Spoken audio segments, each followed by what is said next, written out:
اس کہانی کے سبھی کردار فرضی ہیں۔ یہ کہانی ہے کراچی سے تعلق رکھنے والے خرم کی، جس نے ہمیں اپنی کہانی ارسال کی ہے۔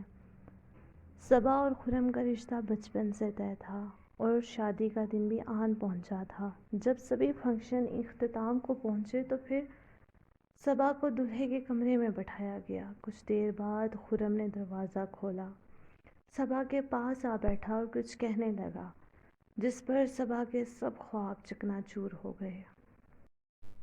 صبا، جو کہ ہمیشہ سے اپنے کزن خرم کو پسند کرتی تھی، وہ خرم کی باتیں سن کر کانپ گئی تھی۔ خرم، جو کسی کو ذرا سی اذیت نہ دینے والا، صبا کی ساری زندگی کو تماشا بنا کر اٹھ کر چلا گیا۔ پھر صبا نے ہمت کی، خود کو بھاری بھرکم لباس سے آزاد کیا۔ صبا کے کان میں مسلسل خرم کے وہ چند جملے گردش کر رہے تھے جو اس نے کچھ لمحے پہلے کہے تھے۔ دیکھو صبا، میں کسی اور سے محبت کرتا ہوں۔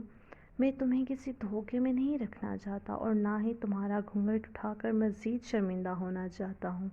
دیکھو صبا، میں بابا کے ہاتھوں مجبور تھا۔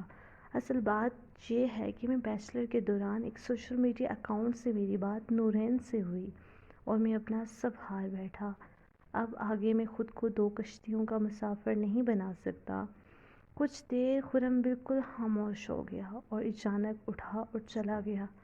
نہ جانے وہ کہاں گیا تھا۔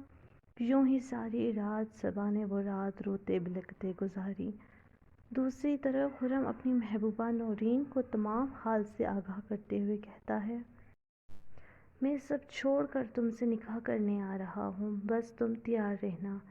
نورین کہتی ہے، ارے پاگل ہو کیا تم؟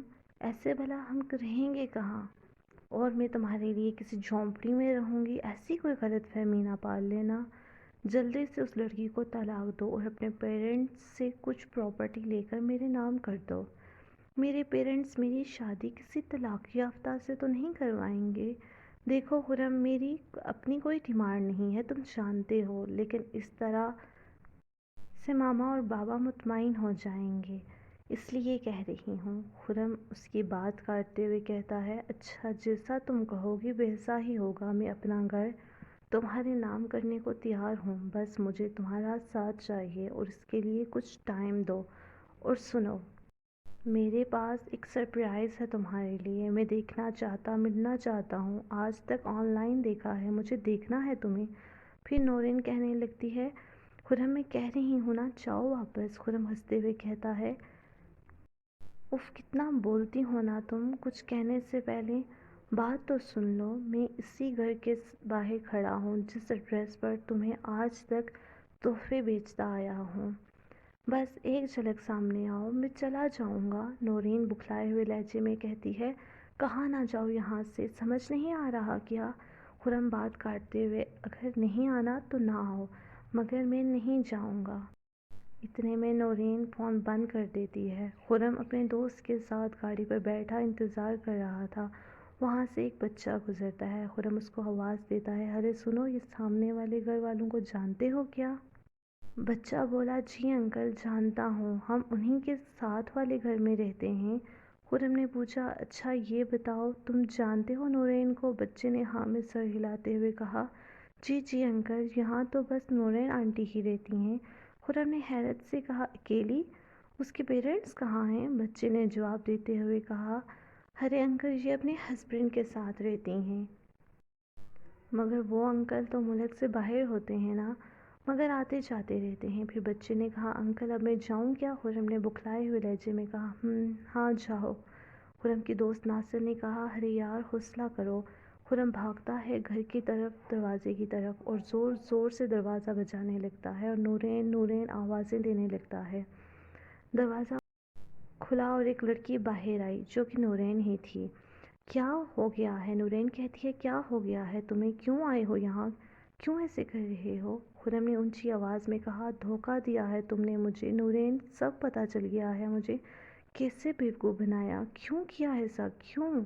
آج میرے اللہ نے تمہارا کھیل ختم کر دیا۔ نورین کہنے لگتی ہے، میں تمہیں بتانے ہی والی تھی، بات سمجھنے کی کوشش کرو، محلے بھر کے لوگ تماشا دیکھ رہے ہیں۔ خرم کہتا ہے، تم سے تو بدلہ میرا اللہ لے گا، جس نے تمہیں بے نقاب کیا ہے، ہمیشہ پچھتاؤ گی، میری بد دعا ہے تمہیں۔ خرم کا دوست خرم کو لے کر اپنے گھر آ جاتا ہے۔ اگلے دن جب خرم کا غصہ تھوڑا ٹھنڈا ہوتا ہے، خرم اپنے گھر جاتا ہے۔ اس وقت گھر میں صرف صبا ہی موجود تھی۔ اس کا حال دیکھ کر پوچھتی ہے، صبا اس کے پاس آتی ہے اور پوچھتی ہے کیا ہوا؟ خرم ایک نظر اوپر دیکھتا ہے اور کہتا ہے مجھے تمہاری بددعا لگ گئی۔ پھر خرم اس کے قدموں میں بیٹھ جاتا ہے اور کہتا ہے مجھے معاف کر دو، جس کے لیے میں تمہیں دکھ دے رہا تھا وہ تو جھوٹی تھی۔ خدارا مجھے معاف کر دو، خرم اونچی اونچی آواز میں روتے ہوئے کہتا ہے۔ خدارا سنبھال دو مجھے، نہیں تو میں مر جاؤں گا۔ صبا خرم کا جھکا ہوا سر خرم کے سامنے بیٹھ جاتی ہے اور کہتی ہے میں بیوی ہوں آپ کی، آپ آ جاتے یا سالوں بعد آپ مجھے اپنا منتظر پاتے۔ اور پھر صبا مزید کہتی ہے اب کبھی ہم اپنے رشتے کو کسی کی وجہ سے نہیں توڑیں گے، میں آپ سے بس وفا چاہتی ہوں۔ خرم کہتا ہے وعدہ کرتا ہوں نہیں کروں گا کچھ بھی ایسا جو تمہیں دکھ دے۔ پھر خرم اور صبا ایک دوسرے کو دیکھتے ہیں اور پھر مسکراتے ہیں اور خرم کہتا ہے بے شک وفادار بیوی اللہ کی بہت بڑی نعمت ہوتی ہے۔ یہ تھی ایک کہانی۔ اگر آپ کو یہ کہانی پسند آئی ہو تو ہمیں سبسکرائب لائک کرنا نہ بھولیے گا، اور اگلی نئی کہانی کے ساتھ پھر سے حاضر ہوں گی۔ اللہ حافظ۔ اگر آپ بھی اپنی کوئی کہانی ہمیں ارسال کرنا چاہتے ہیں تو آپ ہمیں اپنی کوئی بھی سچی کہانی ارسال کر سکتے ہیں، لیکن نام اس میں ہم فرضی ہی استعمال کریں گے۔ آپ سب کا شکریہ۔ اللہ حافظ۔